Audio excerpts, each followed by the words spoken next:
Well, then we witnessed a little bit of drama here, but the drama hasn't stopped exactly yet. We'll be moving on to Bayelsa State, where another political drama has been unfolding, and it's based on affirmative action, where hundreds of women groups from the People's Democratic Party in the Western Senatorial District of Bayelsa State protested and demanded for a female lawmaker to replace Governor Seriaka Dixon in the Federal House of Representatives. The protesters also decried the political marginalization of women by the menfolk to positions of trust in the state. Now, the women asked the leaders of the party to endorse Dr. Stella Dogu as a consensus candidate to replace Governor Seriaka Dixon in the House of Representatives. Well, the contest for the by-election for the replacement of Governor Dixon from the House of Representatives is scheduled for March the 17th, 2012. Dr. Dogu comes from Sagbama Ekeremo Federal Constituency and is contesting on the platform of the People's Democratic Party to replace the governor.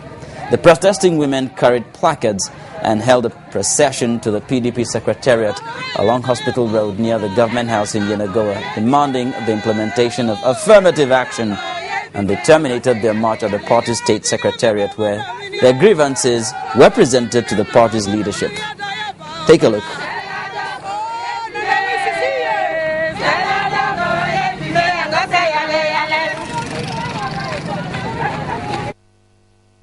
We want Stella Dogu to represent us because our mommy, Her Excellency, President Jonathan, said she will give women 35%. Now that we have a capable mommy, she's perfect.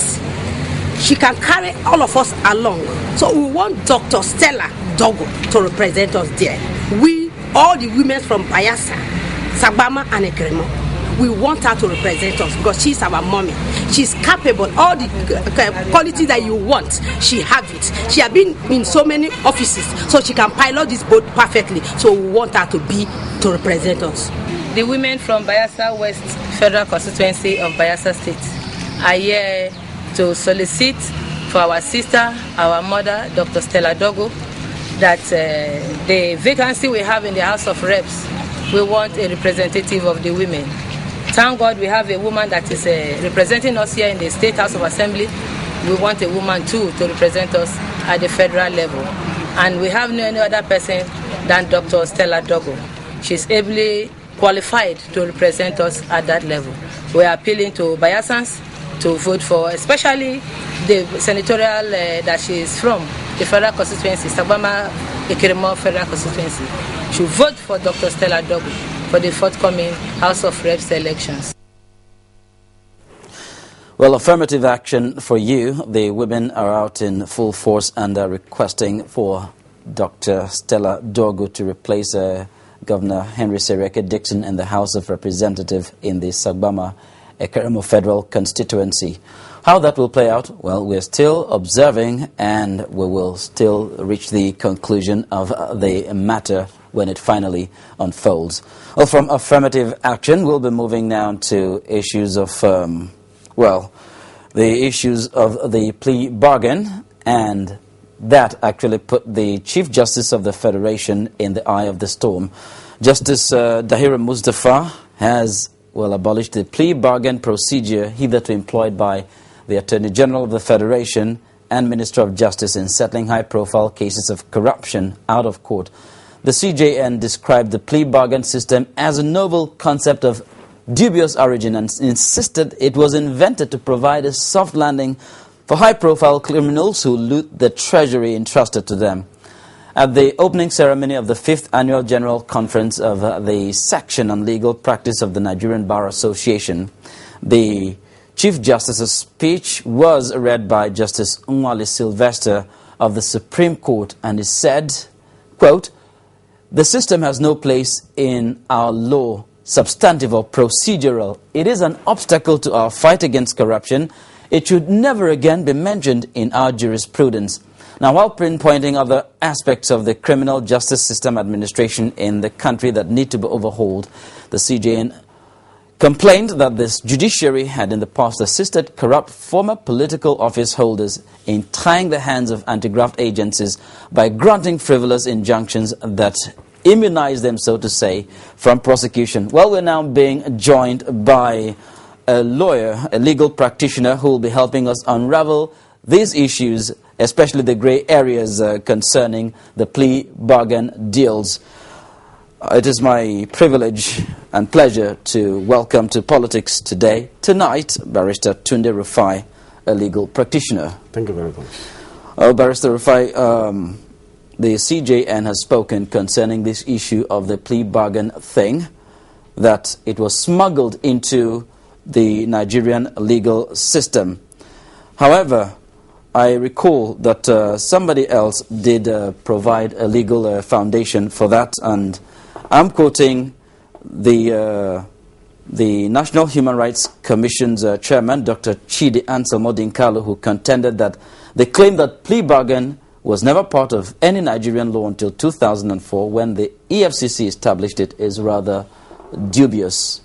And what's your take on that? The origin of the plea bargain thing as concerns the Nigerian legal system. Okay, thank you very much. Let me correct one impression. You earlier said that the CJN abolished plea bargain. I think that is not our opinion. He's only trying to express his opinion about it. And it's not that he abolished. You know, like the system we know in this country, the CJN cannot make law. His own and the courts is to interpret the law. Even if plea bargain is in our laws or it's not in our law, it's left for the National Assembly or the State of Assemblies to enact the law. And it's left for the court for it to interpret. He has not cancelled it. It was actually, a figure of speech, you know. Yes, but looking at his position, I think the CJN was right. The plea bargain thing is not in our law. Now let me come. Now, if you look at the system of criminal justice in Nigeria, what is the procedure? What are the rules? Number one, the essence of punishing any offender, any criminal, is either for correction, retribution, restitution, or to make some other things. Now, if you look at the this plea bargain thing, and you know in our law that says that if every accused is presumed innocent until proved beyond reasonable doubt before the person will be convicted. That's the law. Now, you are now pushing the issue of a convict or an accused. Now, you are the one that will say, I am guilty. Are you getting it? Now, the prosecutor who is supposed to prove the case beyond reasonable doubt. Like I told some people sometimes, I said, this is a lazy man approach to justice. You are supposed to prove your case. And in our laws, it's not there. I read some of the comments made by the learned counsel you mentioned. That's that right. Is in our law. It cited some places where the Attorney General or in our civil procedure where you can amend your charges, you can reduce your charges. Of course, it's known. It's in our laws that even the Attorney General can even walk into any court and withdraw any case at any stage before judgment. I say, I'm no more interested in this case. Not even to reduce. He can even withdraw entirely. But one thing they must have at the back of their mind is public interest. Now, if you look at the issue of plea bargain we are talking in Nigeria, then what is the public interest in it? Now, a man stole 10 billion naira.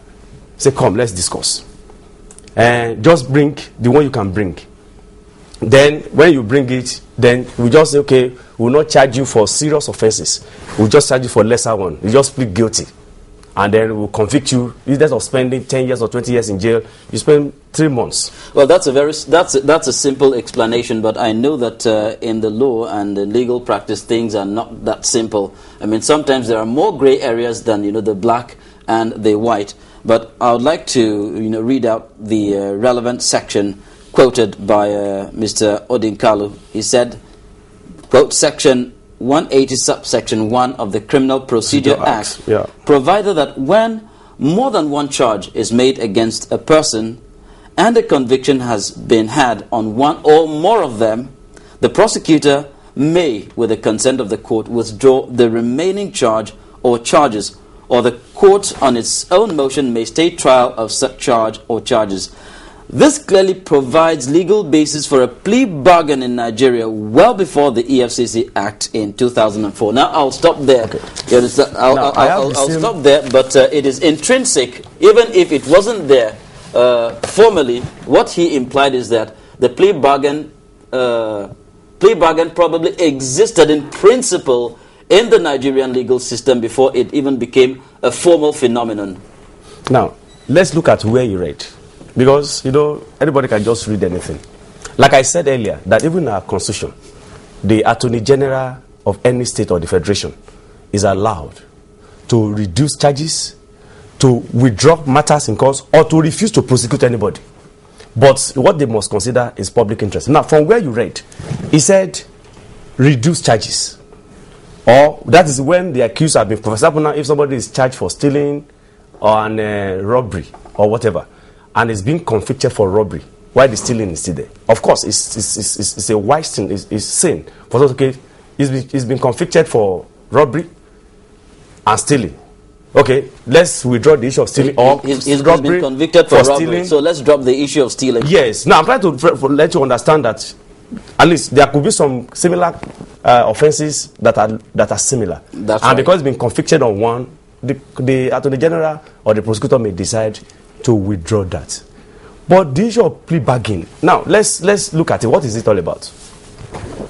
Now, somebody is being accused of committing so many charges. And it's okay, this is what we are going to do. Now, where you read is talking about when the person has been convicted. This one is even before conviction. We decide our case and how the case will go. And we present the matter to court. That, okay, we are charging you before for 100, maybe 170 cases. And then on different matters, and then we are reducing it to 2. We are removing the serious one. We will be charging you for this lesser one. I think that is not the position. Like I want to say, that the one we can talk about now, probably in Lagos State, maybe where I practice. You know that in Lagos State, they recognize the issue of plea bargain in their own laws. But as far as we are concerned, in Nigerian law, there is no express statement. I'm just understanding for the first time that Lagos State has its own body of laws, aside from Section Nigerian laws. Yes, it's in the new law. They even put the procedure. Even when you look at the procedure that the Lagos State government will pass through in their law, it's called that it's still at the discretion of the court to refuse to accept or reject it. I don't know why you understand what I'm saying. You can decide to say, okay, I'm accepting this. The court can decide to say, even at the time of reading the terms, even the accused may refuse not to go by the plea bargain. So it's not something that is imposed on. But like what I'm trying to say, it definitely is not imposed. The public interest is very fundamental. And in whatever any person wants to do, consider the public interest. And the issue now on this issue of plea bargain, what is the public interest? Well, you see, the Honorable Chief Justice, I'll be quoting him too. He said, this plea bargain deal, at best, it penalizes the innocent who may be tempted to plead guilty to avoid being actuated by judicial default. But, I mean, the way it is done, it is usually people who have, the cases weighing very heavily against them. I don't think I have seen a situation where someone innocent stands to be condemned under the plea bargain thing. Now, every accused is still presumed innocent. But the plea bargain is usually reached when most of the cases we've had is when the matter is going very heavily against the person in the dock, the accused. You see, don't let us mix things here. Like we said, that every accused person is innocent. That's right. You could, for example, if somebody is caught stealing, like I said earlier, it's the duty of the prosecutor to prove their case in court. It's not for the accused. God bless you. Beyond reasonable doubt. It's not for the accused himself to prove his case. What the accused is supposed to do is to just fold his hand and listen to whatever evidence they are having against him. But even as an accused person, I mean, you can understand exactly when a case is going against you. Isn't it possible to discern that, look, I can't win this one? Of course, every accused knows that, look, I committed this offense. Even when they go to court and pleaded that I'm not guilty. Do you understand? But the issue is that our law, as it is today, is that every accused is presumed innocent until proved contrary. Okay. Beyond reasonable doubt. And it's the duty of the prosecutor to prove their case. Now, if you know that by virtue of the evidence that you are having before you, that the suspect or the accused, there's no way he will escape conviction, then why accept the issue of plea bargain? It's just because, like I said, the challenge is that many of the prosecutors, probably because they are lazy, or because some of these plea bargain we are talking about involve high-profile cases. Have you seen a man stole in the market, maybe Oshodi market or Yaba market, and say they drag him to court, Yaba or anywhere, and say there's plea bargain? Now let's. So that's what he's talking about. That's what the CJN was talking about when he said this thing was smuggled into our jurisprudence just to save these high-profile cases. Now let's take a look at the EFCC's position on this matter. When the EFCC chairman Ibrahim Lamorde said, he also attended that event where the Chief Justice made his pronouncement. But according to Mr. Lamorde, that the concept has helped the Commission to prosecute high-profile cases, and that includes the conviction of the former governors of Bayelsa and Edo State, talking about Mr. Diepre Alamesiga and Lucky Gbiledion, former Inspector General of Police Tafa Balogun, and of course you've mentioned Cecilia Ibru. Yes. I mean, how could this possibly have helped the case of the Economic and Financial Crimes Commission? Thank you very much. I said something earlier on, that what is the essence of punishing an offender? To deter others from committing the same offense, or to correct the person. Now, let's take the recent one, Cecilia Ibru. Somebody committed an offense, and she pleaded guilty for a lesser charge. And you convicted her that she should go and spend her jail time in Reddington Hospital. Now, if as a lawyer, or as a citizen of this country, and I discovered that somebody was accused of stealing billions, and then the next thing is that she spent maybe 3 months or less than that at Reddington Hospital, not in maximum Kirikiri or any cell, police cell for that matter. And you are now saying that will deter others from stealing. But all I need to do is to steal more. But from the point of view of the law, I mean, that procedure, was it proper? I mean, if someone has been convicted, does the law permit a special prison or a special incarceration away from the normal penal system? That's a case, is a digression. But that's where she spent her jail time. We're trying to let us understand what's good. The courts, usually, we have prisons where every convict must spend their jail time. Even if the person is sick, they have hospitals, they have specialists in prison hospitals that will attend to the sick. But her case was referred to specialist hospital in an air-conditioned hospital where she will spend her jail time. That cannot deter any robber or any pen robber or any banker from continuing to steal. Do you understand what I'm saying? So that's on our position. But what we are saying is that, look, I really sympathize and I really appreciate what Mr. Lamorde is saying here. You see, if you look at Nigerian system, for example, now you go to court, the next adjournment you may get now is in the next 3 months. The court will call, they will say we don't have time. They are not, the defense can't. Defense team will come. They will look for this excuse there about, and at the end, discover that this thing will continue to drag and to drag.